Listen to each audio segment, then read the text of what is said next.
ये ऐसा क्यों हुआ? जब आप अच्छा कार्य कर रहे थे तो आपके मंत्री जब हार रहे हैं, तो जब अच्छा होता है तो सीटें बढ़ती हैं, सीटें बढ़ी क्यों नहीं आपकी? कि वो उन्होंने बहुत तेजी से वायरल किया और जिसका परिणाम हुआ कि हम जीतते जीतते हार गए। उनकी जनता के साथ है, मतलब कांग्रेस क्या मुसलमानों के साथ है केवल या हिंदुओं के साथ है? हम कमजोर वर्ग के साथ हैं और हमारी भावना रही है कि सर्वधर्म समभाव की भावना रही है। हम ना हिंदू को देखते हैं साथ है, मतलब केवल मुसलमानों के साथ। ये कह रहा हूँ कि आप सर्वधर्म की बात कर रहे हैं, सर्वधर्म में हिंदू धर्म की बात कर रहा हूँ मैं। हिंदू धर्म में किस मुद्दे पर कांग्रेस ने पिछले 20 सालों में आंदोलन किया हो, या किसी मुद्दे को आपने मुद्दा बनाया हो हिंदू धर्म के मुद्दे को, ये आप बताएं पहले। वक्त का मुद्दा नहीं है, वक्त को समझने की जरूरत है। वक्त का जो जमीन है उसमें सेक्रेटरी जो होता है वो अपॉइंट भारत सरकार के द्वारा किया जाता है, ना कि किसी मुस्लिम संगठन के द्वारा किया जाता है।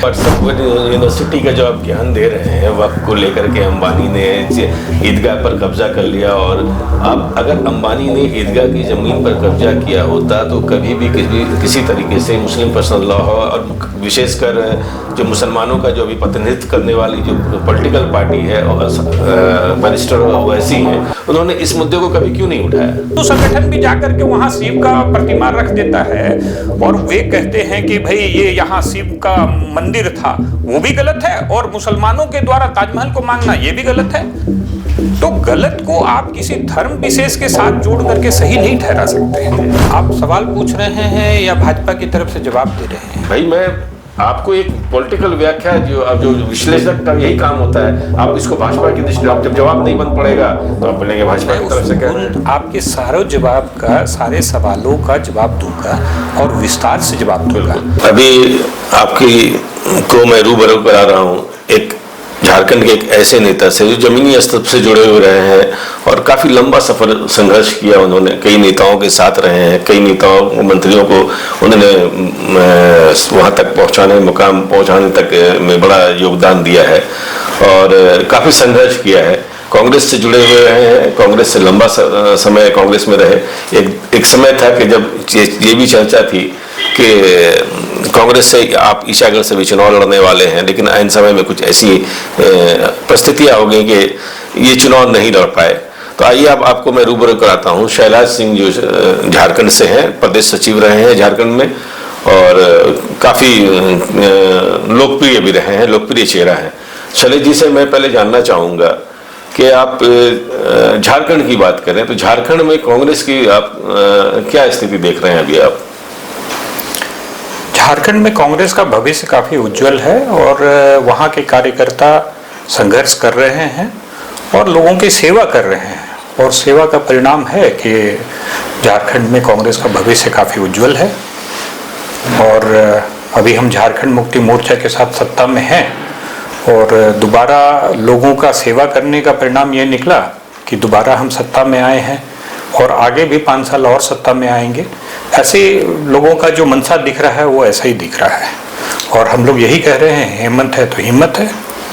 कुछ सीटों पर कांग्रेस जो विनिंग सीट्स थी, जो आपके 2 मंत्री हार गए, तो ये क्या कारण रहा? जब आपको लोगों ने अवसर दिया तो क्या जमशेदपुर पश्चिम से, उसके अलावा आपके कृषि मंत्री थे कांग्रेस के, वो हार गए। ये दोनों सीटें कांग्रेस लूज कर गई। कई सीटों पर बड़ा करीबी मुकाबला रहा है। तो ये ऐसा क्यों हुआ? जब आप अच्छा कार्य कर रहे थे तो आपके मंत्री जब हार रहे हैं, तो जब अच्छा होता है तो सीटें बढ़ती हैं, सीटें बढ़ी क्यों नहीं है आपकी? देखिए, ऐसा रहा जमशेदपुर पश्चिम सीट में, वहाँ कुछ बयानों को तोड़ मरोड़ कर पेश किया गया और उसका कट पेस्ट किया गया और जिसके चलते जाकर के और उनको काफ़ी तेजी से वायरल किया गया। भाजपा का एक बड़ा प्रपंच रहता है कि वो जब मुद्दों पे नहीं सकती हैं तो हिंदू मुस्लिम करने लगती हैं, और पश्चिम में भी यही हुआ कि हमारे पूर्व मंत्री ने कहा कि जब किसी मुस्लिम पे हमला होगा तो बन्ना गुप्ता खड़ा होगा और जब किसी हिंदू भाई पे खड़ा होगा तो अख्तर खड़ा होगा। तो उन्होंने क्या किया कि इस बयान को आधा अधूरा काट करके कि कोई मुस्लिम पे हमला होगा तो बन्ना गुप्ता खड़ा रहेगा, और इसी बात को काट करके वो उन्होंने बहुत तेजी से वायरल किया और जिसका परिणाम हुआ कि हम जीतते जीतते हार गए। और लोगों को आज पछतावा हो रहा है पश्चिम के लोगों का। और हम पहले भी पश्चिम की जनता के साथ थे और आज भी पश्चिम की जनता के साथ हैं। पश्चिम की जनता के साथ है मतलब कांग्रेस क्या मुसलमानों के साथ है केवल या हिंदुओं के साथ है?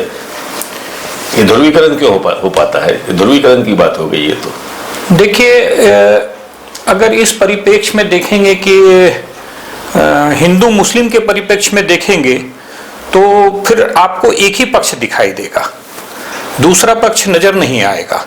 अभी हम लोगों ने दुमुहानी में इतना बड़ा इतना भव्य आयोजन किया था और जिसमें हजारों हजार की संख्या में हिंदू वहां उपस्थित हुए थे। तो ऐसा नहीं है कि हम सब सर्वधर्म समभाव की भावना को लेके चलते हैं। कहाँ राम मंदिर में आप नजर आए कहीं उद्घाटन पे?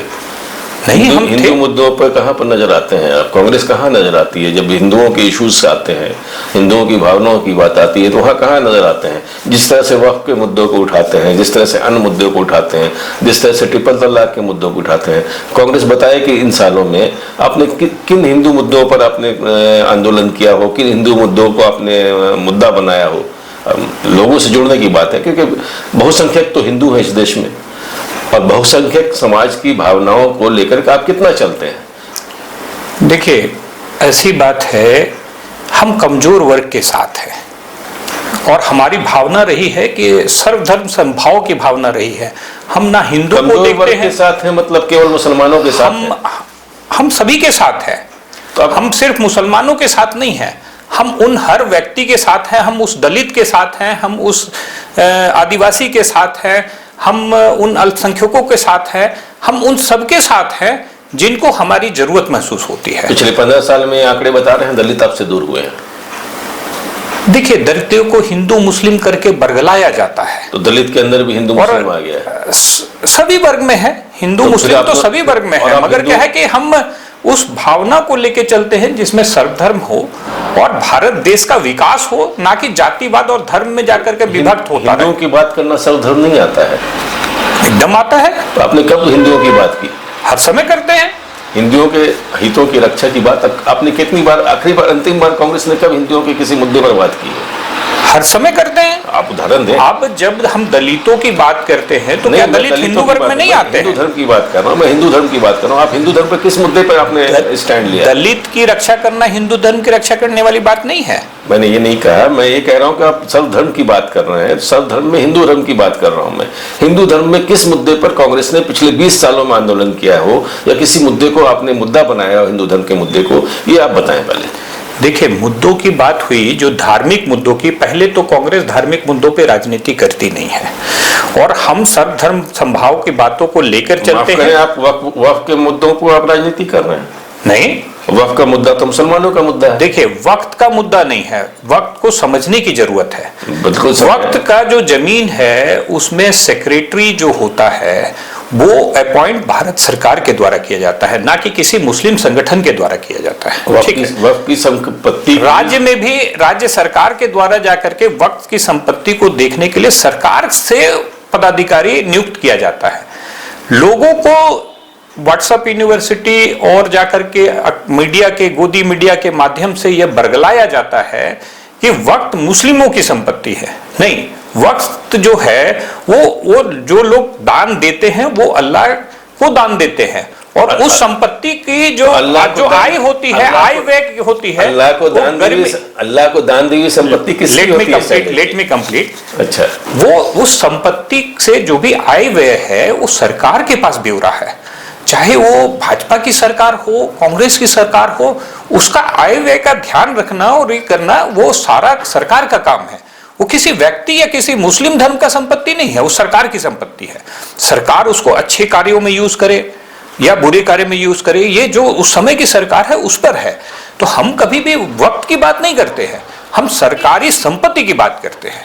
आपको लगता है कि इसका दुरुपयोग हमको करना है तो दुरुपयोग कर रहे हैं। जैसे कि वक्त की संपत्ति को गलत तरीके से जाकर के अंबानी ईदगाह की जमीन को अंबानी को बेच दिया गया और उस जमीन की रक्षा के लिए केंद्र सरकार ने इस पूरे बिल को ही पलट दिया कि वो रक्षा हो सके और उस जमीन पे केस ना कर सके। तो ये सबसे बड़ा मुद्दा रहा है भारत सरकार की तरफ से। वो किसी उद्योगपति के घर के रक्षा के लिए पूरे का पूरे संविधान को बदल देना चाहते हैं। ये व्हाट्सएप यूनिवर्सिटी का जो आप ज्ञान दे रहे हैं वक्त को लेकर के, अंबानी ने ईदगाह पर कब्जा कर लिया, और आप अगर अंबानी ने ईदगाह की जमीन पर कब्जा किया होता तो कभी भी किसी तरीके से मुस्लिम पर्सनल लॉ हो, और विशेषकर जो मुसलमानों का जो अभी प्रतिनिधित्व करने वाली जो पॉलिटिकल पार्टी है बैरिस्टर ओवैसी हैं, उन्होंने इस मुद्दे को कभी क्यों नहीं उठाया? देखिए, कौन किस मुद्दे को उठाता है ये उनकी बात है। हम उन मुद्दों को लेकर के चलते हैं जब हमने देखा कि वक्त की जमीन का सदुपयोग नहीं हो रहा है तो हमने अमेंडमेंट किया। हमारी सरकार जब थी तो हमने उसमें संशोधन लाया। अभी जब दिख रहा है, आपने संशोधन लाया कि कोर्ट का भी हस्तक्षेप नहीं हो सकता है। वक्फ एक्ट को पूरा पढ़े, कांग्रेस शासनकाल में लाया गया है कि उसमें कोर्ट का भी हस्तक्षेप नहीं हो सकता है। वक्फ के मामले में केयर टेकर जरूर गवर्नमेंट होती है, निर्णय अध्यक्ष लेते हैं, और सबसे मेन बात यह है कि शत्रु संपत्ति, वक्फ संपत्ति, इन दोनों को डिफरेंशिएट करने की जरूरत है। मुगल शासनकाल में पूरा देश भारत का था, तो क्या मुगल की संपत्ति को उस कारण आप व्यूज से देख रहे हैं तो मुगल के समय के शासनकाल की जितनी संपत्ति है क्या उसको वक्फ की संपत्ति घोषित करेंगे? तो लाल किला भी दे दो आप, आगरा दे दो आप, वो भी तो वक्त मुगल शासन की संपत्ति है। मुगल शासन के वक्त के जितने मुस्लिम रूलर थे वो उन्होंने उनकी संपत्ति है, अब उनको आप सौंप दो, फिर आप कल को ये भी मांग टूट सकती है। देखिए, ऐसा है कि वक्त की संपत्ति को हम वो संपत्ति मान रहे हैं जो देश की आजादी के समय, जो देश की आजादी के समय से वक्त की संपत्ति रही और सरकार की संपत्ति रही। ये दो अलग अलग डिफिनेशन है वक्त की संपत्ति से। सरकार की संपत्ति को हम वक्त की संपत्ति नहीं मान सकते हैं। तो लाल किला, ताजमहल की जहां तक बात हुई, ये सरकार की संपत्ति है जो 1947 में हमने घोषित किया। अभी मुसलमानों ने ताजमहल पर उठाया कि भैया ये ताजमहल तो हमारा है, आप हमको दे दो, लाल किला हमें दे दो। ये तो सवाल उठ रहा है ना, मुसलमानों ने मांगा है ये कि ताजमहल भी हमारा है, लाल किला हमारा, आप हमें दे दो। तो ये सरकार की संपत्ति कहाँ? सरकार तो कुछ रही नहीं, फिर सरकार कहाँ ढूंढते हैं आप? देखिए, ऐसा है, मांग करना उनका कर्तव्य है, मांग कर सकते हैं, मगर हम दे रहे हैं। नहीं, सही हम दे रहे हैं, अब सही लेन पर आए, हम दे रहे हैं। क्या मुसलमान आप कह रहे मांग करना है तो क्या ये मुसलमान? सवाल आपने ये किया था कि आप ये बताइए क्या मुसलमानों का ये सवाल सही है या गलत है? आगरा की मांग करना, ताजमहल की मांग करना सही है या गलत? गलत है। तो आपकी पार्टी ऑब्वियसली गलत है, क्योंकि कल कोई हिंदू संगठन भी जाकर के वहां शिव का प्रतिमा रख देता है और वे कहते हैं कि भाई ये यहाँ शिव का मंदिर था, वो भी गलत है। और मुसलमानों के द्वारा ताजमहल को मांगना ये भी गलत है। तो गलत को आप किसी धर्म विशेष के साथ जोड़ करके सही नहीं ठहरा सकते हैं। आपने एक और सवाल किया था कि वक्त पे जो संपत्ति मांग देते हैं उसके लिए कोर्ट नहीं जा सकते हैं। देखिए, उसके लिए ट्रिब्यूनल बना हुआ है। जब आप ट्रिब्यूनल में जाएंगे, आप उसके फैसले से नाखुश होते हैं, तब जाकर के आप कोर्ट जा सकते हैं। मगर आप जब आयकर भी देते हैं और आयकर में आपका कोई त्रुटि आ जाता है तो भी हम हिंदू अपने मामले को कोर्ट ले जा सकते हैं। हिंदुओं के धार्मिक स्थल के मामलों को आप कोर्ट ले जा सकते हैं। मुसलमानों के धार्मिक तो नहीं कहेंगे, वक्त का संपत्ति का मामला है तो आप उसको कोर्ट में चैलेंज नहीं कर सकते हैं। अब न्यायालय पर आपको विश्वास नहीं, कहीं ना कहीं ये है कि आपको न्यायालय की व्यवस्था पर आपको विश्वास नहीं, तब आप ट्रिब्यूनल पर जा रहे हैं। भाई, आप एक देश के अंदर में है, एक ही कानून को लेकर चलेंगे ना। आपके लिए राम के लिए कुछ, रहीम के लिए कुछ, ये कानून देश में कैसे चलेगा? देखिए, इसमें थोड़ी सी जानकारी का ये लग रहा है कि वक्त की संपत्ति, मैंने फिर कहा कि वो देश की संपत्ति है, वो गॉड की संपत्ति है, ना कि किसी मुस्लिम संगठन की संपत्ति है। वक्त की संपत्ति को आप कैसे डिफिनेशन कर रहे हैं कि मुस्लिमों ने मांग किया? भाई, मुस्लिम वक्त की संपत्ति को मुस्लिम अपनी संपत्ति समझते हैं। वक्त की संपत्ति से एजुकेशन सिस्टम चल रहा है, नो डाउट वो सारे काम हो रहे हैं, हॉस्पिटल चल रहा है, लेकिन वो सारे ओन बाय मुस्लिम्स हैं। अब वो मुसलमानों के लिए हैं, वो स्पष्ट है कि वो दान की जमीन जो दी जा रही है वो मुसलमानों के लिए है, मुसलमानों की शिक्षा के लिए है, मुसलमानों के स्वास्थ्य के लिए है, तो वो मुसलमानों की संपत्ति है। और वक्त का जो संविधान में व्याख्या की गई है वो आप देखें, आप उस व्याख्या में क्लियर किया गया कि मुसलमानों के लिए। लेकिन वक्त की संपत्ति है कौन सी? ये गलत नहीं है कि मुसलमानों के लिए किया जा रहा है, उसका कोई विरोध नहीं कर रहे हैं। न ही कोई सरकार, न ही वर्तमान सरकार कह रही है कि आप शिक्षा के लिए वक्त की संपत्ति का उसका दुरुपयोग हो रहा है। दुरुपयोग क्या हो रहा है? जो आपकी संपत्ति नहीं है उसको भी वक्त में कर रहे हैं। दूसरी बात है कि उनके जो अध्यक्ष है या उसकी कमेटी के जो लोग हैं उसका दुरुपयोग करते आए हैं, बेचते आए हैं, वक्त की संपत्ति ट्रांसफर हुई है, वक्त की संपत्ति कमर्शियल यूज हो रहा है। फिर भी आज देखिए, आज पिछले 70-75 सालों में इतना कुछ संपत्ति होने के बावजूद एजुकेशन सिस्टम में मुसलमान कहाँ है? आप देखिएगा स्वास्थ्य सिस्टम में मुसलमान कहाँ है? कितनी चीजों को लेकर चल पा रहे हैं। तो इसमें अगर चेंजेस की बात हो रही है और इसको ऑडिट होना, मतलब कोई भी जहां पर पैसे का लेन देन होता है सही ऑडिट होना, सरकार के साथ, जैसे आपने कहा कि सरकार उसकी निगरानी होती है, सरकार उसकी ऑनर होती है, सरकार की तरफ से सिक्योरिटी दिए जाते हैं। जब उसकी ऑडिट अगर करने की बात होती है तो सारी चीजें तो इनका इंटरनल होता है। तो इसको ऊपर सरकार की अगर ऑडिट की बात करें, अगर सरकार की तरफ से बैठाए जा रहे हैं तो इसका भी विरोध किया जा रहा है। देखिए, अपने सारे सवालों का जवाब आपने खुद कह दिया। उसमें सबसे बड़ी बात यह है कि क्या आप मुसलमानों को देश का नागरिक नहीं मानते हैं? अगर वक्त से जाकर के संपत्ति से मुसलमानों की शैक्षणिक संस्थाएं, उसमें जाकर के हॉस्पिटल हो, तो क्या उस हॉस्पिटल में हिंदुओं का इलाज नहीं होता है? होता है, बिल्कुल होता है। ठीक है, तो फिर आप ये मानिए कि आप ये मानते हैं अगर कि मुस्लिम देश के नागरिक हैं और उनके विकास में अगर वक्त का पैसा यूज हो रहा है तो देश के नागरिकों के विकास के लिए यूज हो रहा है। आप उसको हिंदू मुस्लिम के चश्मे से अगर देखेंगे तो फिर आपको वो हर समय विवादित ही लगेगा। आपको वो चश्मा उतारना होगा।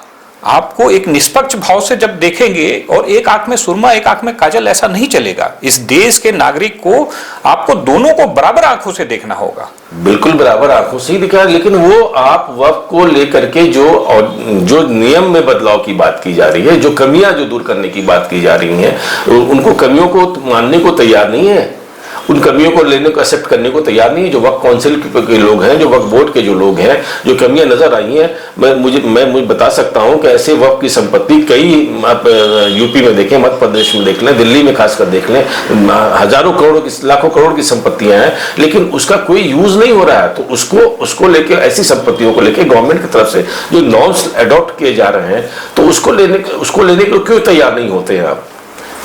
देखिए, ऐसी बात है कि हमने पहले ही कहा कि सरकार के तरफ से उनके सेक्रेटरी नियुक्त होते हैं, ठीक है। अब 10 साल से मोदी जी की सरकार है, तो ये तो मोदी जी की जिम्मेदारी बनती है। जो आपने कहा कि उस जमीन का यूज नहीं हो रहा है, तो ये तो मोदी जी के अधिकारियों का विफलता है कि उन चीजों का यूज नहीं हो रहा है, और ये चीजों को गलत तरीके से बेचा जा रहा है। वो गलत तरीके से बेचा जा रहा है, जैसे गलत तरीके से अंबानी को संपत्ति को बेच दिया गया, ईदगाह की जमीन को। और जब वक्त के पदाधिकारियों ने उस अंबानी की जमीन की मांग की कि यह ईदगाह की जमीन है और इसे गलत तरीके से कम कीमत में बेचा गया है, 5,000 करोड़ की जमीन को 24 करोड़ रुपए में बेचा गया है, और सिर्फ इस जमीन को बचाने के लिए किसने बेचा है? जब वक्त में बेचने की आप कह रहे हैं, आप ये सारी जो ज्ञान जो दे रहे हैं आप कि 5,000 करोड़ की जमीन थी, कहाँ प्रमाण है कि 5,000 करोड़ की जमीन थी? 24 करोड़ अंबानी ने लिया है। किसने बेचा है? किससे खरीदा है अंबानी ने? वक्त से खरीदा। वक्त तो बेच नहीं सकता आपने। नहीं, वक्त से नहीं। वो तो क्या हुआ कि वक्त ने उस जमीन पे अपना दावा छोड़ दिया और एक व्यक्ति ने उसको अवैध तरीके से 24 करोड़ में बेच दिया। जब वक्त ने उस संपत्ति का, उस जमीन का दस्तावेज जमा किया कि ये जमीन हमारी है, तब आनन फानन में मोदी जी उस उद्योगपति को समर्थन देने के लिए, और चूंकि ये सरकार गरीबों की है नहीं, ये सरकार उद्योगपतियों की है, तो वो उसको समर्थन देने के लिए इस पूरे मुद्दे को ही वो भटका दिए और उसमें अमेंडमेंट बिल ला दिया, और इसको भी हिंदू मुस्लिम के चश्मे से लोग देखने लग गए। आप सरकार को गरीबों की नहीं, आप उद्योगपतियों को बताते हैं। पिछले 6 चुनाव में दिल्ली में आपने देख लिया कि इन गरीबों ने ही आपको नकार दिया पूरी तरह से। 3 चुनाव में आपने देखा, उससे पहले भाजपा थी, फिर 3 चुनाव में आपने देखा आम आदमी पार्टी, फिर देखा आपने कि भाजपा की सरकार आई। तो क्या कारण है कि आप वो गरीब जिनकी बात आप कर रहे हैं कि हम गरीबों की सरकार नहीं है, वो मोदी जी को सत्ता में लाना चाहती है, वो भाजपा को सत्ता में लाना चाहती है, और पूरी तरह से आपका खाता तक नहीं खुल पाता। देश की राजधानी में आपकी हालत ये है कि आप खाता नहीं खोल पाते हैं, और केवल मतलब एक तरह से क्या है कि विरोध होना अच्छा है, विपक्ष का काम है कि सकारात्मक तरह से विरोध हो ताकि चीजें अच्छी हो, लेकिन केवल वो उस कार्य को कोई एक व्यक्ति कर रहा है, उसके विरोध के लिए, चाहे वो अच्छा ही काम क्यों ना हो, आप उसके विरोध के लिए आप उसका विरोध करते आए हैं। देखिए, ऐसा आपको नहीं लगता कि आप कहीं मोदी के विरोध में इतना आगे बढ़ गए हैं कि देश के हितों की बात की भी अगर मोदी करते हैं तो भी आप उसका विरोध कर बैठते हैं? आप जैसे देश पर हमले की बात होती है तो भी आप पाकिस्तान का समर्थक कर बैठते हैं। आप नहीं, ये बिल्कुल गलत बात है कि हम पाकिस्तान के विरोध में, आप सेना पर क्वेश्चन करते हैं, सेना की एक्टिविटी पर क्वेश्चन करते हैं। ये क्या आप देश की सेना क्या के ऊपर क्या राजनीति इससे पहले होती थी क्या? इंदिरा जी ने जब बांग्लादेश का क्यों मामला आया था तो क्या विपक्ष ने इंदिरा जी का साथ दिया था क्या, या फिर क्वेश्चन खड़ा कर दिया था इंदिरा जी पर?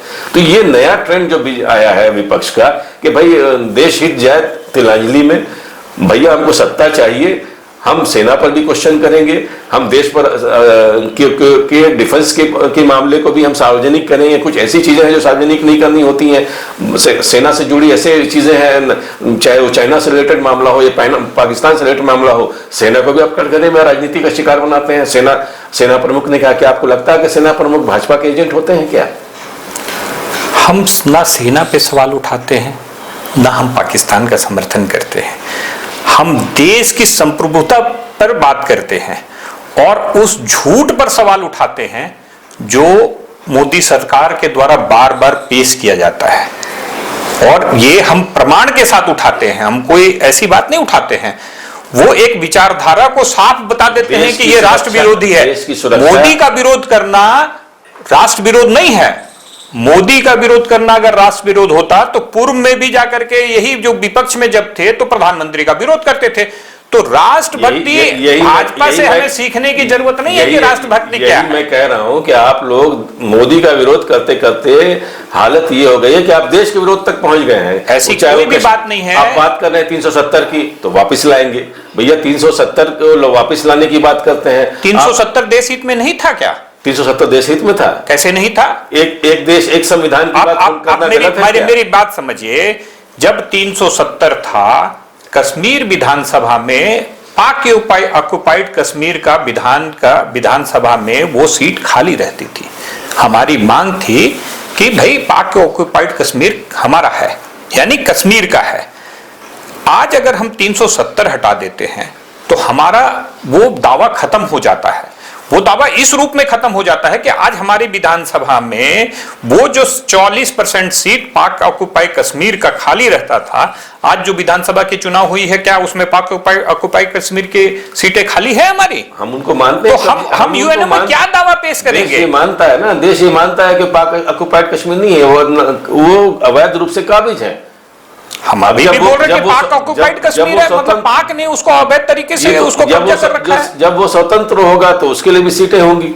अब तो स्वतंत्र नहीं है ना वो, लेकिन बात आप फिर वही आप बोल रहे हैं, स्वतंत्रता की बात ही नहीं कर रहे हैं कि कोई भी भारत का नागरिक कश्मीर में आकर जमीन नहीं ले सकता है, तो फिर कश्मीर के नागरिकों को भारत के अंदर जमीन लेने की क्यों अनुमति मिल सकती है?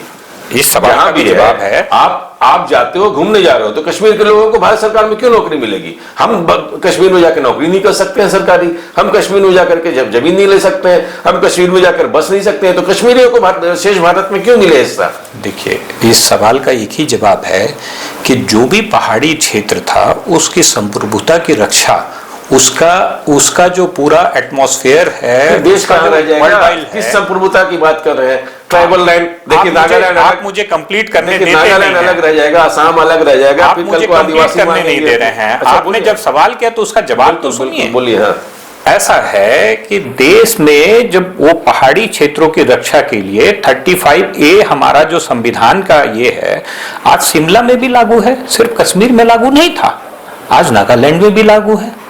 जो भी हमारा पहाड़ी क्षेत्र है, अरुणाचल प्रदेश में भी लागू है कि आप जमीन खरीद करके शिमला में घर नहीं बना सकते हैं। वहां के स्थानीयता की रक्षा के लिए ये देश के संविधान में ही रखा गया है। 370 हटने से भारत का नागरिक वहां जाकर के जमीन खरीद लेगा, ऐसी बात नहीं है। 35A हटने से जाकर के ये हक मिलता है भारत के नागरिकों की, आप वहां पर जाकर के घर बना सकते हैं। तो क्या कांग्रेस 35A हटाने की समर्थन करती है? हम उन क्षेत्रों की संप्रभुता की रक्षा की बात करते हैं। हम तो कहीं नहीं चाहते हैं कि पहाड़ी क्षेत्र में जाकर के किसी का हस्तक्षेप हो, कहीं बाहर के लोग वहां जाकर के पॉल्यूशन फैलाएं। और जो हमारा जैसे अभी लद्दाख में हो रहा है, लद्दाख में टेम्परेचर गिरने से हमारा हिमालय का जो ये है वो एटमॉस्फेयर बदल रहा है। और अभी जो आप देखते हैं, एक फिल्म देखे हैं 3 इडियट वाले, वो 3 इडियट वाले का जो जिस कैरेक्टर के द्वारा वो लिया गया है, जिस कैरेक्टर पे फिल्म बनाया गया है, आज उन्होंने 40 दिन का भूख हड़ताल रखा। और मोदी सरकार की ऐसी नीति रही कि वो झांकने तक नहीं गए, मरने के लिए छोड़ दिया गया था उस व्यक्ति को। तो हम एक तरफ जब फिल्म बनाते हैं तो हम उसको आदर्श मानते हैं, दूसरी तरफ जब हम उसकी उस रक्षा की बात होती है तो हम आंख मोड़ लेते हैं। किसकी बात कर रहे हैं हम? किस देश की बात कर रहे हैं? किस भारत की बात कर रहे हैं जहां हम दंगे फसाद करना चाहते हैं? उस भारत की बात कर रहे हैं आप। मोदी विरोध में जिन बातों को कर रहे हैं, मोदी इतने ही देश के लिए बुरे हैं, मोदी सरकार इतनी ही देश के लिए बुरी है, तो क्या कारण है कि तीसरे टर्म में भी मोदी सरकार आ गई? नहीं, आपको नकार रहे हैं। हमने परास्त किया उनको। अब जोड़ तोड़ लंगड़ी सरकार किसी की बैसाखी, किसी का पैर जोड़ करके अगर साइकिल बना ले और चल जाए तो उसको सरकार नहीं कहते। आपको शोभा हम 332 में थे और जाकर के आज भारत ने नकारी, उसको भारत ने नकारा है। ये बातें मोदी जी को भारत ने नकारा है और उसका परिणाम रहा 240 है, जिसने 40 सांसदों के साथ चंद्रशेखर को प्रधानमंत्री बना दिया। किस तोड़ जोड़ की बात कर रहे हैं? जिसने 40 सांसदों के साथ आपने चंद्रशेखर को प्रधानमंत्री बनाया। भाजपा भी शामिल थे। वीपी सिंह की सरकार में भाजपा ही ने जोड़ तोड़ की राजनीति चालू की है और भाजपा ने विपक्ष के साथ की राजनीति, भाजपा ने विपक्ष का साथ दिया है और विपक्ष के साथ माकूल उनके पास बहुमत था, तब तो सरकार बनी। लेकिन 40 सांसदों के साथ देश में, ये तो एक कांग्रेस के ऊपर ही है कि 40 सांसदों को लेकर प्रधानमंत्री बना सकते हो। तो मैं इस बात का जवाब दे दूं, सरकार बनाने की परंपरा की शुरुआत आपकी कांग्रेस ने ही तो शुरू की थी। साहब मैं इस बात का जवाब दे दूं। बिल्कुल दीजिए आप। ऐसा था कि उस समय देश आरक्षण की आग में जल रहा था।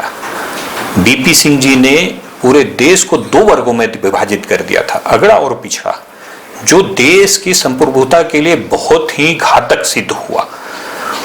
दूसरा, आप जिस भाजपा की बात करते हैं, उन्होंने अगड़े पिछड़े को लड़ाने वाले बीपी सिंह से सरकार उस समय वापस नहीं लिया।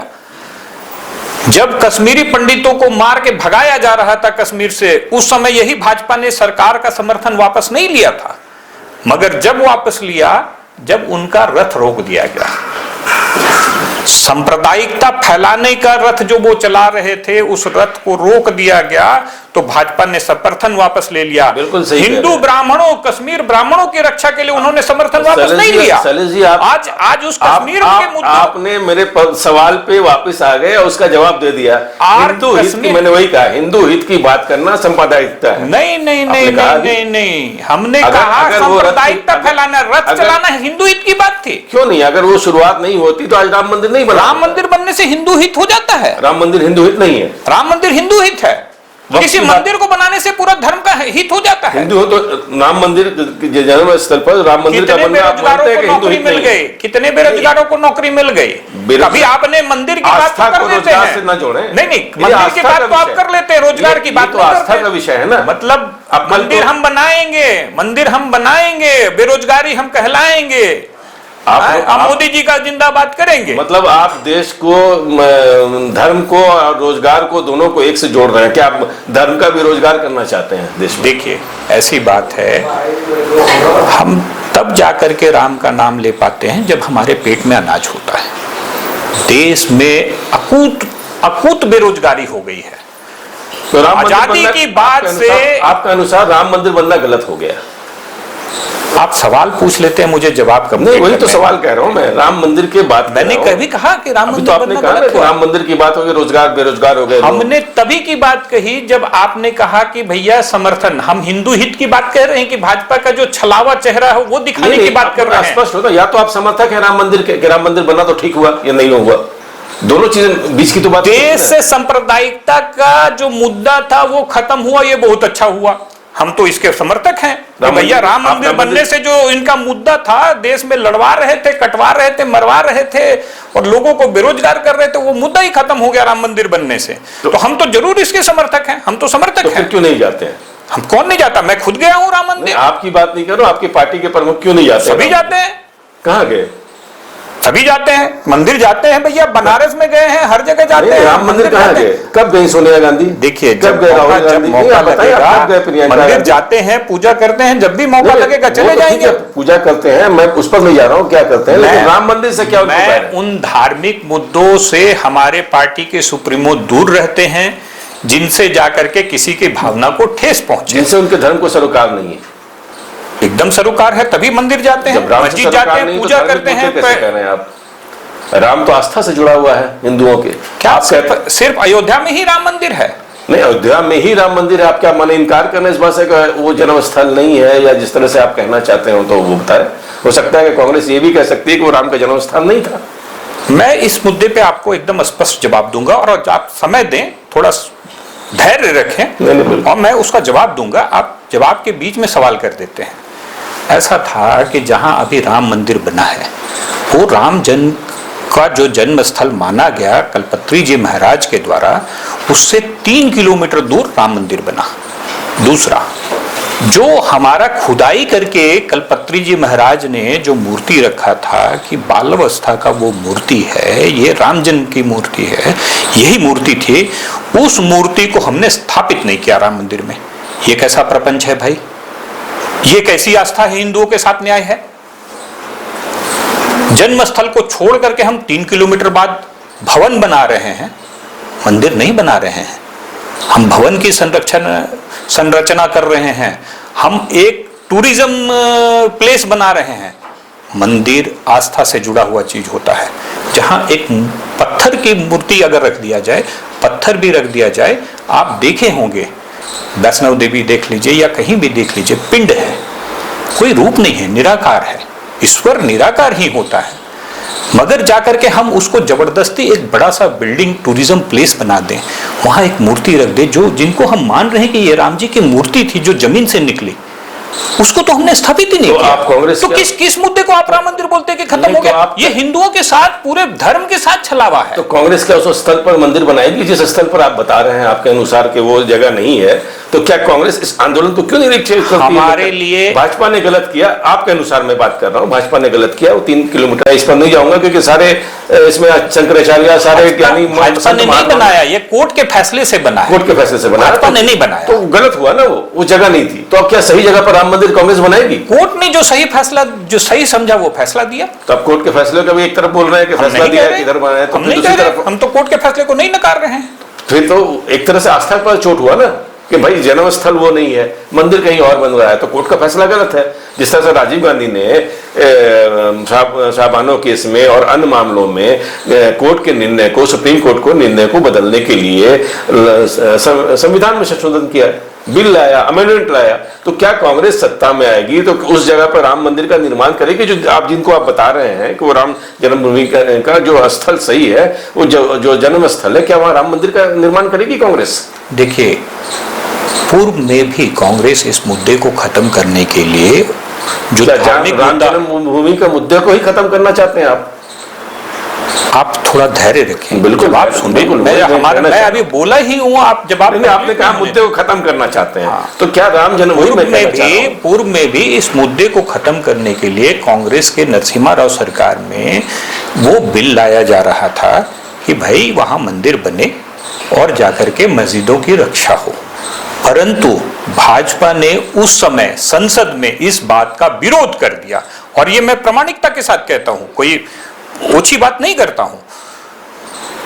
उस समय भाजपा ने इस मुद्दे का समर्थन नहीं दिया, क्योंकि क्या था कि मंदिर बन जाता उस समय तो ये जो धार्मिक मुद्दा था और ये जो दंगाकरण था भाजपा का, वो दंगा की प्रणाली खत्म हो जाती।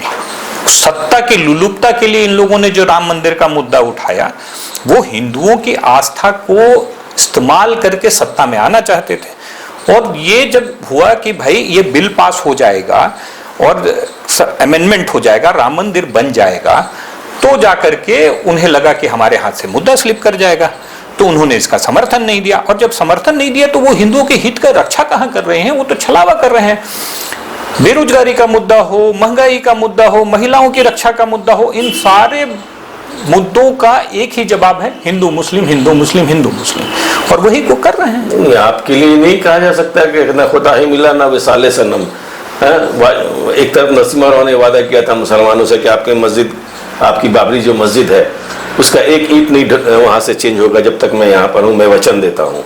और दूसरे दिन ये हुआ कि आप हिंदुओं से मुद्दा छीनना चाहते थे, मुद्दा विहीन करना चाहते थे और मुसलमानों को दिग्भ्रमित करना चाहते थे। नहीं। तो एक तरफ उसका नतीजा हुआ, यही परिणाम हुआ कि आप बुरी तरह से, उसके बाद नरसिम्हा राव की सरकार के बाद अब कांग्रेस के साथ मुसलमानों ने बुरी तरह से छोड़ दिया था। इनकार खुद इसको कबूल किया राहुल गांधी ने, खुद कबूल किया था मनमोहन सिंह ने। आप उसी चश्मे से देख रहे हैं, चश्मा नहीं, वो चश्मा में एक आंख में आप सुरमा लगा रहे हैं, एक आंख में काजल। आपका हर क्वेश्चन का एक ही जवाब है, एक आंख में सुरमा, एक आंख में काजल। देखने का दृष्टिकोण है। मैं आपको बता रहा हूं कि आप क्यों, आखिर लोगों ने आपको, कांग्रेस को सत्ता से बाहर कर दिया, क्यों आप धर्म के ऐनक लगा करके आप चाहते थे कि मुसलमानों के साथ भी रहें और हिंदुओं के साथ भी रहें, और दोनों हाथ में लड्डू चाहते थे। आप चाहते थे कि वो हिंदुओं का जो मुद्दा है आपके हाथ से, भाजपा के हाथ से छीन जाए और ये मुद्दा ही खत्म हो जाए क्योंकि निर्माण हो जाएगा। लेकिन उसके बाद हुआ क्या?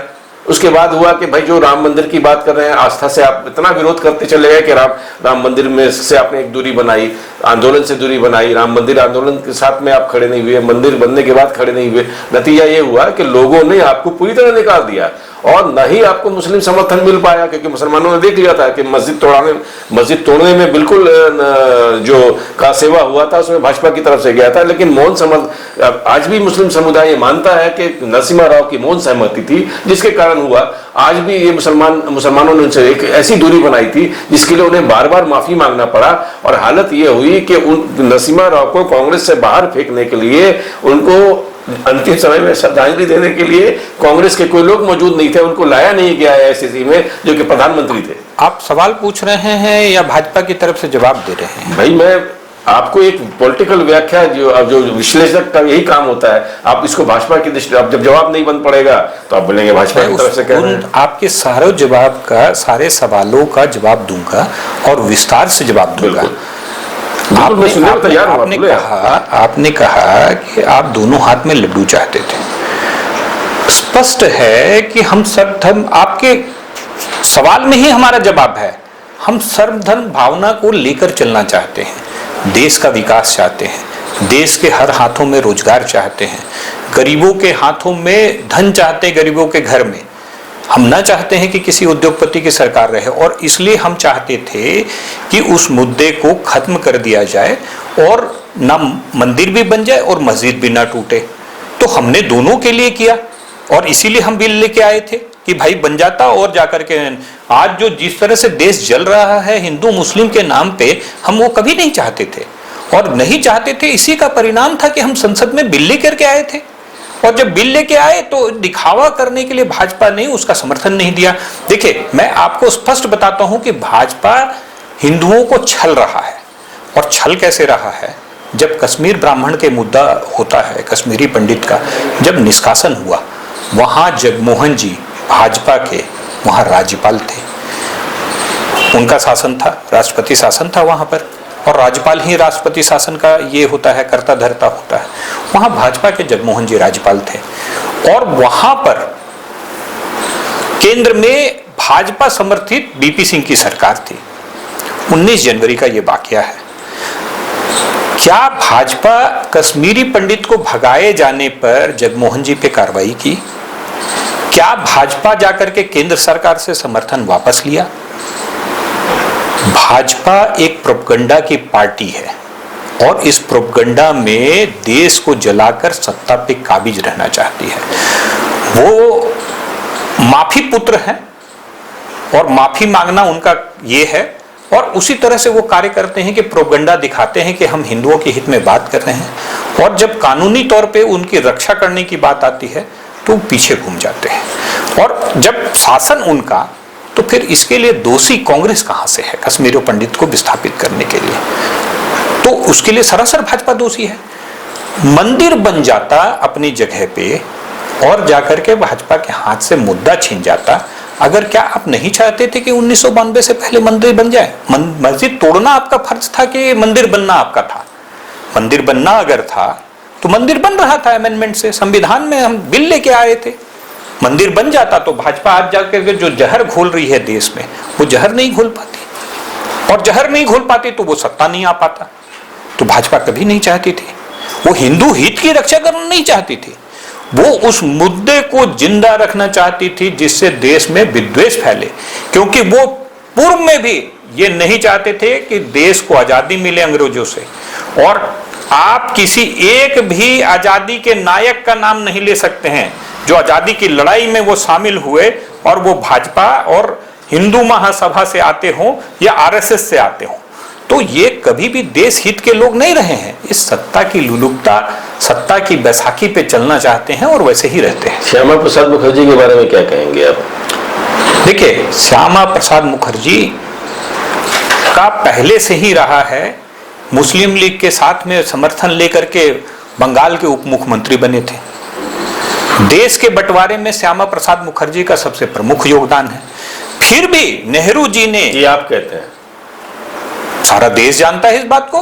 बिल्कुल नहीं, सारा देश जानता है इस बात को। कांग्रेस के अध्यक्ष रहे मौलाना आजाद, देश के बंटवारे के लिए कहीं भी उन्होंने अपनी पुस्तक मैं श्यामा प्रसाद जी का, मुखर्जी का बात कंप्लीट मैं उसी पर आ रहा हूँ, श्यामा प्रसाद पर ही आऊंगा। उन्होंने कहीं पर भी ये नहीं लिखा कि देश के बंटवारे में श्यामा प्रसाद मुखर्जी का रोल था। उन्होंने लिखा देश के बंटवारे में गांधी और नेहरू का रोल था।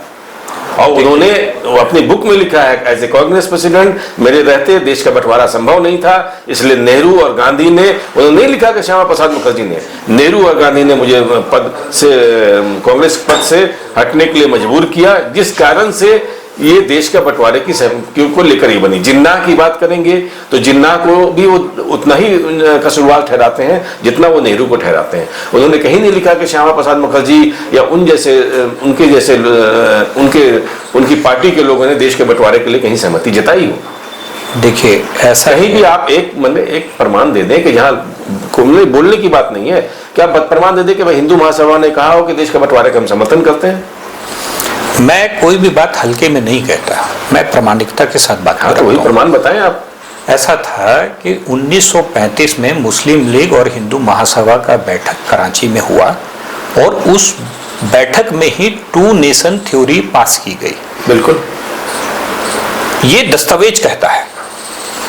और जब 1935 में आजादी से पहले, हमारा देश 1947 में आजाद हुआ, 1935 में चूंकि ये तय लग रहा था कि भारत अब आजाद होने जा रहा है, तो उस समय जाकर के इन लोगों ने बिल पास किया कि भाई जब भी देश आजाद होगा 2 विभक्त होगा, एक हिंदू का शासन होगा।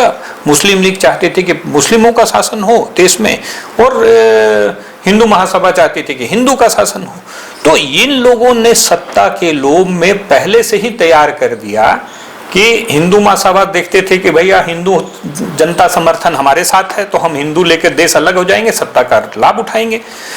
मुस्लिम लीग चाहता था कि भाई अलग हो जाए देश और मुस्लिम सत्ता में आ जाए, तो मुस्लिम के जो उस समय मुस्लिम लोगों की, मुस्लिम लीग का जो कर्ता धर्ता थे वो चाहते थे कि देश का बंटवारा हो जाए और हम सत्ता में काबिज हो। तो ये देश हित में कभी नहीं चाहते थे, आजादी की लड़ाई में कोई योगदान रहा नहीं, देश हित में नहीं चाहते थे। तो ये देखने को मिला कि देश का बंटवारा कर दें, सत्ता पे काबिज रहें, यही इन लोगों का रहा। कांग्रेस पर दबाव मुस्लिम लीग और हिंदू महासभा, मैं पूरी बात कंप्लीट होने दे रहा हूं कि तभी ये देश में अंग्रेज भी नहीं चाहते थे। अंग्रेज चाहते थे अपना सुपर पावर, जब वो देश में शासन नहीं चला सकने की स्थिति में थे, द्वितीय महाविश्व युद्ध के बाद में उनकी हालत पतली थी और देश में आए दिन सत्याग्रह का आंदोलन चल रहा था, उनकी प्रशासनिक शक्ति घटती जा रही थी, क्योंकि 2 विश्व युद्ध लड़ने के बाद अंग्रेजों की हालत बहुत पतली हो गई थी। तो वो भारत को आजाद करने के विषय में सोचे, मगर वो कभी नहीं चाहते थे कि भारत का जो संप्रभुता है और उतना मजबूत रहे, तो वो देश को 2 भागों में बांटना चाहते थे। और तब जाकर के ये क्राइटेरिया रखा गया कि भाई देश आजाद होगा मगर 2 भागों में विभक्त होगा। आप बहुत अच्छे से रक्षा करते हैं अपनी बातों को लेकर, कांग्रेस को लेकर। मैं आप फिर बोल रहा हूँ, कांग्रेस अध्यक्ष की बात कर रहा हूँ। मैं कांग्रेस की बातों को लेकर नहीं कर रहा हूँ, मैं पूरी बातों को बता रहा हूँ। मौलाना आजाद की बातों को बताऊंगा। मौलाना आजाद कांग्रेस प्रेसिडेंट थे, लगातार 2 बार प्रेसिडेंट रहे वो। मैं उन सारी बातों को बताऊंगा। मौलाना आजाद जैसी शख्सियत जिसको हिंदू मुस्लिम सारे मानते हैं, ठीक है, जो राजेंद्र प्रसाद भी उनको मानते थे, उनको श्यामा प्रसाद मुखर्जी भी मानते थे। कभी श्यामा प्रसाद मुखर्जी ने मौलाना आजाद के लिए नहीं कहा कि आप केवल मुसलमानों की बात करते हैं। उस मौलाना आजाद ने कहा कि नेहरू और गांधी देश के बंटवारे के लिए जिम्मेदार है। मैं उन्हीं बातों पे आ रहा था, आप थोड़ा धैर्य रखेंगे तभी मैं जवाब दे पाऊंगा। वही मैं कहना चाह रहा हूं, क्या मौलाना आजाद सही थे या गलत थे जब उन्होंने कहा ऐसा?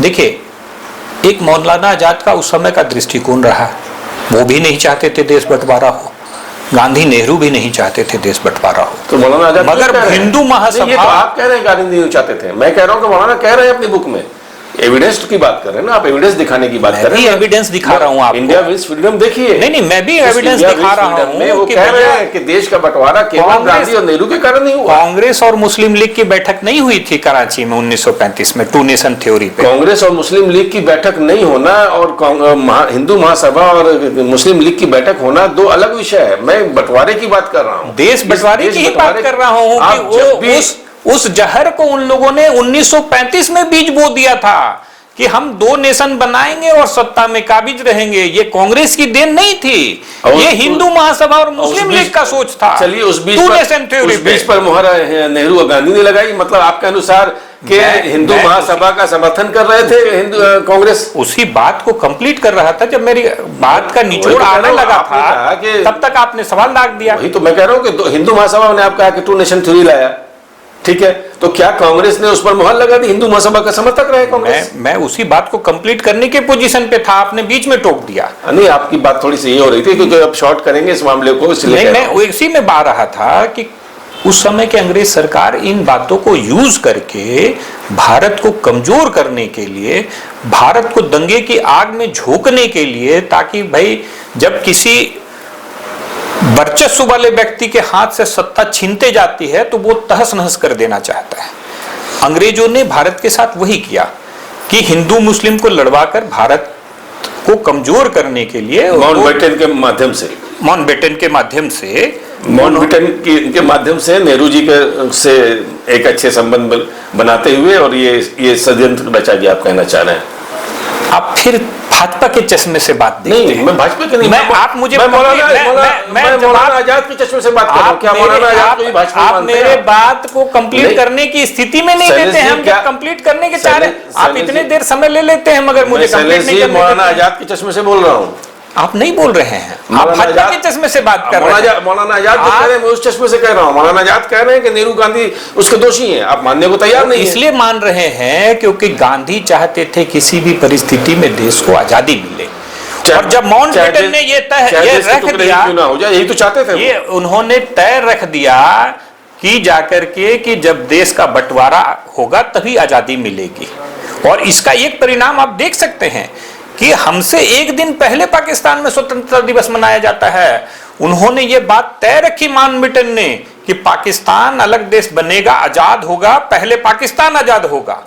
उन्होंने ये बात रखी क्योंकि वो जानता था कि भारत जैसे सत्ता में आजादी मिलेगी वो पाकिस्तान को जाने नहीं देगा उस दूसरे दिन। तो उन्होंने पहले जाकर के माउंटबेटन ने ये शर्त रख दी कि भैया पाकिस्तान पहले आजाद हो, और पाकिस्तान को उन्होंने आजादी दे दी, एक अलग देश का नाम रख दिया। अब जाकर के जब उन्होंने भारत गांधी नेहरू के सामने ये मिला दिखा कि देश आजाद हो जाए, बाद में हम निपट लेंगे, बाद में मिलाप हो जाएगा। मगर क्या था कि देश में ना हिंदू महासभा चाहती थी मिलाप होने, दंगे में देश को झोंक दिया, ना मुस्लिम लीग चाहती थी कि देश का मिलाप। एक आप अच्छे प्रवक्ता हो सकते हैं कांग्रेस के, जिस तरह से आप इतिहास को छेड़छाड़ कर पेश कर रहे हैं, आप जिस तरह से अपने ही अध्यक्ष मैं सच बातों को रख रहा हूं, मैं अध्यक्ष की बातों को यही नहीं कर रहा हूं, डिकोड नहीं कर रहा हूं। तो पूरी तरह से उसको आप मामले को मोड़ दे रहे हैं, आपका पार्टी के अध्यक्ष कह रहे हैं, मैं नहीं कह रहा हूं। आप कह सकते हैं कि आप भाजपा का जैसा कांग्रेस का तरीका रहा है, आप कांग्रेस का तरीका रहा है, जिस बातों की जवाब नहीं मिलते तो आप भाजपा समर्थक, या आप कह देंगे गोदी मीडिया, आप कह देंगे भाजपा के अनेक्स। मैं कह रहा हूं, कोट कर रहा हूं, मैं मौलाना आजाद को कोट कर रहा हूं, मैं अपनी बात को नहीं रख रहा हूं। मौलाना आजाद कह रहे हैं कि दोषी हैं। तो मौलाना आजाद इस बात को नहीं मानते थे कि हाँ to nation theory Hindu Mahasabha और मुस्लिम लीग बिल्कुल नहीं मानते थे, उन्होंने लिखा है, दैट मींस जो इतिहास लिखा है वो गलत है। बिल्कुल मौलाना आजाद ने लिखा है, मैं नहीं मानता। मौलाना आजाद ने लिखा अलग बात है, बैठक 1935 में हुई, मौलाना आजाद देश की आजादी के बाद ये बात लिख रहे हैं, मगर क्या 1935 से पहले देश आजाद हो गया था? मौलाना आजाद मेरी बातों का जवाब देकर आजाद 1935 से पहले देश आजाद हो गया था। आजाद उन तथ्यों को लिख रहे हैं जो उन्होंने कांग्रेस किए प्रेसिडेंट रहते, उन्होंने जिन चीजों को जिन चीजों को बनाया गया, ये भी मान रहे हैं कि मौलाना आजाद का ये भी कहना था कि सुभाष चंद्र बोस को गांधी और नेहरू बर्दाश्त नहीं करने वाले थे। उनको पता था कि जिस तरह से तेजी से उभर रहे थे वो, गांधी नेहरू का कद बहुत छोटा हो रहा था सुभाष के सामने। सुभाष चंद्र बोस हिंदू महासभा के थे क्या? कांग्रेस के थे। कांग्रेस के थे। किसके प्रेशर में कांग्रेस का अध्यक्ष बने? गांधी उठ के चले गए, बधाई तक नहीं दी। देखिए तो प्रमाण है, आप भविष्य भी इनकार नहीं कर सकते। गांधी के विरोध के बावजूद सुभाष चंद्र बोस कांग्रेस के अध्यक्ष बने, और नतीजा ये हुआ चुनाव में जब गांधी समर्थक जो प्रत्याशी थे वो हार गए, तो गांधी ने सुभाष चंद्र बोस को, गांधी और नेहरू ने बधाई तक नहीं दी, उस मीटिंग से उठकर चल दिए। ये कहां, किसकी बात करते हैं आप? सुभाष चंद्र बोस का। तो मैं इसका जवाब दूं? बिल्कुल, आप इसका जवाब इतिहास के तथ्यों पर दें, तर्क ना दें। मैं इतिहास इसका के प्रमाण नहीं दूंगा। आप तर्क दे रहे हैं। मैं प्रामाणिकता के साथ बात करता हूं। नहीं, आप तर्क दे रहे हैं। मैं कह रहा हूं कि आपके लिए आपको बताना होगा। आप सुनना नहीं चाह रहे हैं। नहीं, बिल्कुल मैं सुनूंगा। आप नहीं सुनना चाह रहे क्योंकि आप पूरे ये में देखें। देखिए, आप फिर आप वही कहेंगे, जिसका जवाब नहीं होगा तो आप बोलेंगे आप दृष्टिकोण आपका वो है। आप मेरा जवाब सुन ही नहीं रहे हैं। आप अपने पूरा भावना को क्रिएट कर ले रहे हैं। बताएं आप। ऐसा है कि देश में जब आपने कहा कि सुभाष चंद्र बोस और गांधी जी की बात कही, आज पूरे विश्व में एक ऐसा महामानव भारत ने दिया जो जिसके विचारधारा को पूरा विश्व मानने को तैयार है। आज आप सुभाष चंद्र बोस जी की भावना जो थी, भावना नहीं, उनका जो विचार था, भावना तो अच्छी थी, विचार जो था, उत्तेजक विचार जो था, उसको विश्व नहीं मानता है। आज विश्व मानता है गांधी के। इसका मतलब कि वो नेताजी के आप विरोधी रहे। आप मेरे जवाब को कंप्लीट होना नहीं देते हैं। आप पूरा सवाल पूछेंगे जब हमारा जवाब कंप्लीट नहीं, बिल्कुल आप महामानव गांधी की बात कर रहे हैं। मैं गांधी जी के आप मेरे बात को कंप्लीट ही नहीं होने देना चाह रहे हैं। आप बार-बार तर्क दे रहे हैं ना, बीच में कर देते हैं। आप तर्क दे रहे हैं। मैं हिस्ट्री के एविडेंस की बात कर रहा हूं। मैं हिस्ट्री के साथ ही बात कर रहा हूं। गांधी जी की महिमा मंडन करें, बिल्कुल करें आप। जितनी महिमा पूरा विश्व मानता था, पूरे विश्व में उनका ये था, मैं इसकी पर नहीं जा रहा हूं किसको मानता था, किसको नहीं मानता। सच्चाई को रख रहा हूं और आप सच्चाई मानने को तैयार। मैं सच्चाई की बात कर, मैं आप नहीं मान रहे हैं। तर्क की आप अपनी तर्कों को दे रहे हैं, आप तर्कों को लादना चाहते हैं हमारे ऊपर। अगर मैं एक सच्चा कांग्रेसी हूं, एक सच्चा देशभक्त हूं, इसलिए मैं उन तर्कों को अपने ऊपर हावी नहीं होने दूंगा। मैं जो इतिहास का सच बात है, जो आज की वास्तविकता की सच्चाई है, मैं उसको रखूंगा और मेरा हक बनता है कि मैं उस बात को रखूं, देश के लोगों को जागरूक करूं। तो उस बात को मैं रख रहा हूं। ऐसा है कि गांधी जी के विचार को पूरा विश्व मान रहा है और जो चाहते थे उत्तेजक विचार सुभाष चंद्र बोस जी, आखिर उनका योगदान प्रथम विश्व युद्ध में भी रहा, द्वितीय विश्व युद्ध में रहा।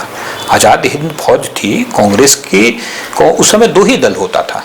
कांग्रेस का दो दल था, नरम दल और गरम दल। क्या कांग्रेस में आप इस मानते हैं कि नहीं? कांग्रेस में दो दल था, नरम दल और गरम दल। बिल्कुल था। ठीक है। क्या गांधी ने कभी गरम दल को ठुकरा दिया? नहीं ठुकराया।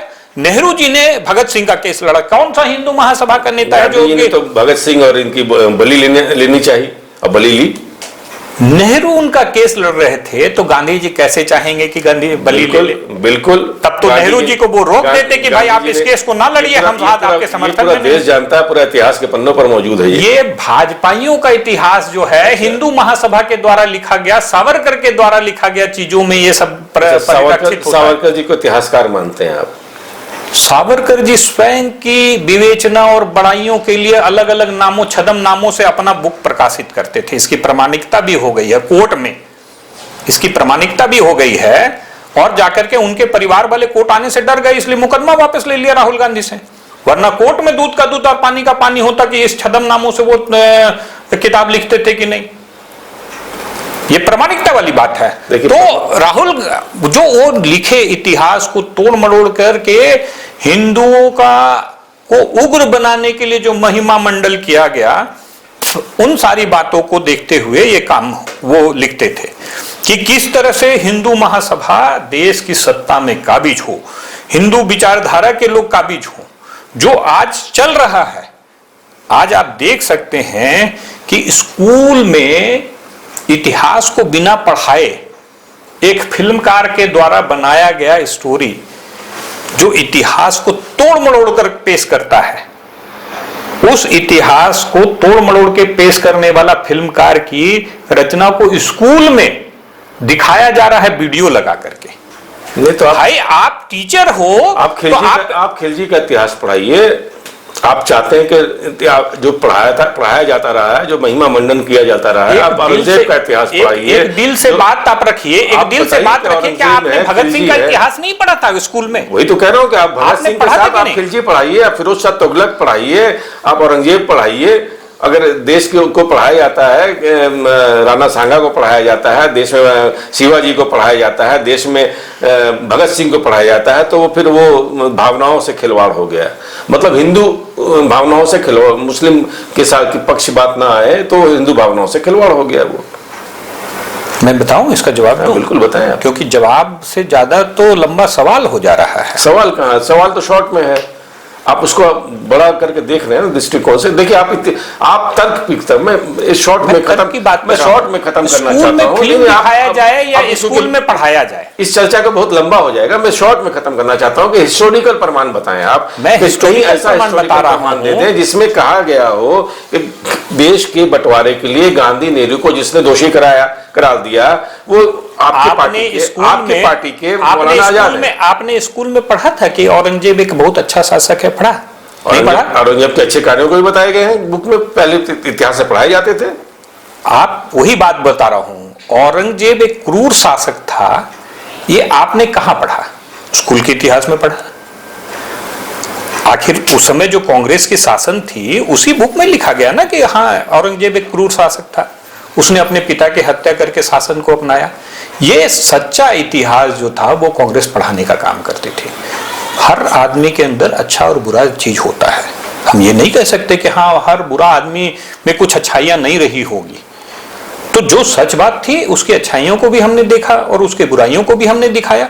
तो इतिहास को तोड़ मरोड़ के पेश करने का काम कांग्रेस ने कभी नहीं किया। तो इतिहास की सच्चाई को दस्तावेज को रखने का काम किया। अब आपने कहा कि भगत सिंह ने देश की रक्षा की, ये इतिहास आपने कब पढ़ा? बचपन में पढ़ा? बिल्कुल। मैं और बचपन में जब पढ़ा तो फिर ये देन भी किसका था? कांग्रेस का था। कांग्रेस ने उस बुक में लिखवाया, एनसीईआरटी की बुक में या जो भी उस समय कक्षा का बुक था उसमें लिखवाया। तो जब कांग्रेस ने 70 सालों तक देश में राज किया, सच्चाइयों को दिखाया, तब फिर जाकर के ये सब कहां से आ गया? एक सच्चाई और दिखला दें। क्या बताइए? देश के बंटवारे के लिए जो मौलाना आजाद कह रहे हैं उसी की बात मैं कह रहा हूँ, उसी पर अंत करना चाहता हूँ। कोई एक व्यक्ति ने जो लिख दिया, क्या वही सच की लकीर है? अब पार्टी अध्यक्ष है आपका, वो लिख रहा है, अपनी सारी अनुभव को लिख रहा है। कोई एक व्यक्ति अपने दृष्टिकोण को रख दे, वो देश का दृष्टिकोण हो जाएगा? मौलाना आजाद ने गलत लिखा? गलत लिखा होगा, उनकी भावनाओं को लगा तो गलत लिखा। वो जो सोचते थे वो लिखा उन्होंने, वो जो नहीं। मौलाना आजाद गलत थे। जो मैं मौलाना आजाद गलत थे ये मैं नहीं कह रहा, ये आप कह रहे हैं। आप अपनी बातों को मेरे मुंह में डाल रहे हैं। अभी आपने कह दिया ना। नहीं, मैंने कहा ही नहीं। अभी आपने कहा कि मौलाना आजाद ने गलत लिखा। नहीं, उनके जो भावना थी उन्होंने लिखा। कांग्रेस अगर गलत लिखा, किसने लिखा? मैंने कहा ही नहीं। उस मौलाना आजाद को गलत कह रहे हैं। उस बात को मैं रख रहा हूं कि मौलाना आजाद की जो भावना थी उन्होंने रखा, उनका जो दृष्टिकोण था उन्होंने रखा। उन्होंने वो किसी एक व्यक्ति जो कांग्रेस का अध्यक्ष है और उन्होंने जो बात रख दी वो पत्थर की लकीर नहीं हो गई। देश के लोगों में नेहरू और गांधी, देश ही नहीं पूरे विश्व में नेहरू गांधी इतना पॉपुलर थे कि लोग उनको देखने के लिए भीड़ का भीड़ इकट्ठा हो जाता था। तो वो कहीं गलत होता तो देश के लोग उनको मानते। मौलाना आजाद से ज्यादा ज्ञानी थे नेहरू। अब ये तो परिप्रेक्ष्य की बात है कि कौन बड़ा ज्ञानी था और कौन सा छोटा ज्ञानी। ये आप तुलनात्मक नहीं कर सकते कि कौन बड़ा ज्ञानी था कौन छोटा ज्ञानी। आप नेहरू को पढ़े, आप हम नेहरू को भी पढ़े और मौलाना आजाद को भी पढ़े। मैं यही कहूंगा कि नेहरू को पढ़े जो लिख रहे हैं मौलाना। मैं मौलाना आजाद को भी पढ़ा हूं और नेहरू को भी पढ़ा हूं, तभी इन बातों को रख रहा हूं कि किसी एक व्यक्ति के दृष्टिकोण को आप सही नहीं मान सकते हैं।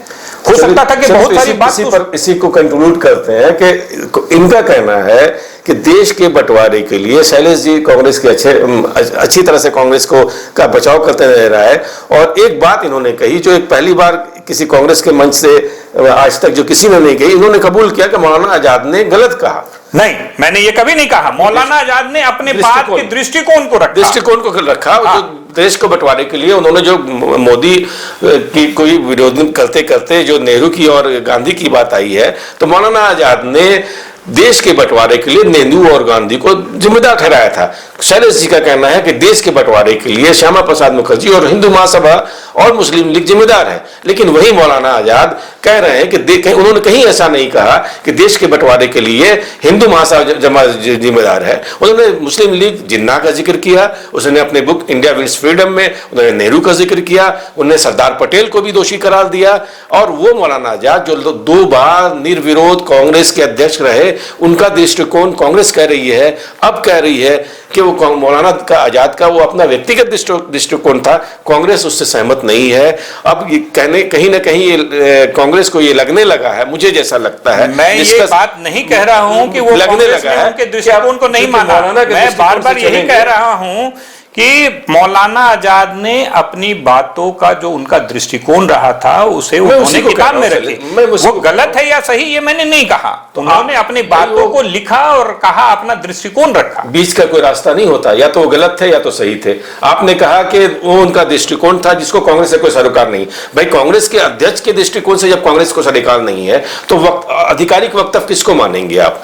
तो एक चर्चा ये तो बहुत लंबी होगी, चलती रहेगी, लेकिन कहीं ना कहीं हिंदुत्व की तरफ झुकाव कांग्रेस का होता दिख रहा है, क्योंकि अब ये मान चुकी है कांग्रेस कि हिंदुत्व का विरोध कर हम सत्ता में वापस नहीं आ सकते, बहुसंख्यकों के भावनाओं का विरोध कर हम सत्ता में नहीं आ सकते। इसलिए कहीं ना कहीं मौलाना के बयान से कांग्रेस खुद को अलग करती नजर आ रही है। और विरोध की राजनीति, मैं यही कहूंगा कि विरोध की राजनीति होनी चाहिए सकारात्मक। कांग्रेस को इस बात को कबूल करना पड़ेगा, क्योंकि आज दिल्ली में 6 बार में शून्य पर 7 खाते में विधानसभा में रहा। आने वाले समय में चुनाव जो भी हो, क्योंकि ये नहीं कहूंगा कि सत्ता में कांग्रेस आएगी या नहीं आएगी, या मैं ये भी नहीं कहूंगा कि भाजपा ही सत्ता में आएगी, लेकिन जो जन भावनाओं की कदर करेगा, जो जन भावनाओं के साथ रहेगा, उस जनता उसी का साथ देगी। मैं अभी बातों को थोड़ा सा नकार रहा हूं। अभी जो सत्ता से बाहर है, तो मैं यही कहूंगा, क्योंकि जन भावनाओं के साथ आप चलने का प्रयास कर रहे हैं। हमको लगता है कहीं ना कहीं मुस्लिम की तरफ से इनका मोह भंग हो रहा है और हिंदुत्व की तरफ कांग्रेस वापस आएगी, ऐसा भविष्य में लगता है, ताकि वो सत्ता में वापस आ सके।